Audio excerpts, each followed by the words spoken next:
এলেন Musk Tesla এবং space এক্সের সিইও ওপেন এআই অধিগ্রহণের জন্য 97.4 বিলিয়ন ডলারের প্রস্তাব দিয়েছিলেন। নিউ ইয়র্ক টাইমসের প্রতিবেদনে বলা হয়েছে, মাস্কের নেতৃত্বে একটি গ্রুপ এই প্রস্তাব দিয়েছে, যার মধ্যে রয়েছে তার কৃত্রিম বুদ্ধিমত্তা প্রতিষ্ঠান জাই এবং বিনিয়োগকারী সংস্থা ভি ক্যাপিটাল। এ প্রস্তাবের কারণে ওপেন এআই এর বর্তমান 40 বিলিয়ন ডলারের ফাইন্ডিং ডিল বাধাগ্রস্ত হতে পারে।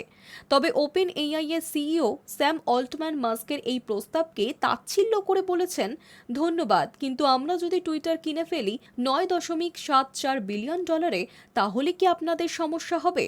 ওপেন এআই এর মূল্যায়ন চলতি আর্থিক বছরে প্রায় 300 বিলিয়ন ডলারে পৌঁছতে পারে, কিন্তু মাস্কের প্রস্তাব বিনিয়োগের উদ্যোগ থামিয়ে দিতে পারে। এলেন মাস্ক এবং স্যাম অল্টম্যানের সম্পর্ক কিছুটা উত্তেজনাপূর্ণ হয়ে উঠেছে। গত বছর মাস্ক ওপেন এআই এর বিরুদ্ধে একটি মামলা করেছিলেন, যেখানে তিনি অভিযোগ করেন যে ওপেন এআই লাভের উদ্দেশ্যে তার মূল নন প্রফিট মিশন পরিবর্তন করেছে। মাস্কই 2015 সালে ওপেন এআই প্রতিষ্ঠা করেছিলেন, কিন্তু পরে তিনি প্রতিষ্ঠানটি থেকে সরে গিয়ে 2023 সালে নতুন কৃত্রিম বুদ্ধিমত্তা প্রতিষ্ঠান জাই শুরু করেন।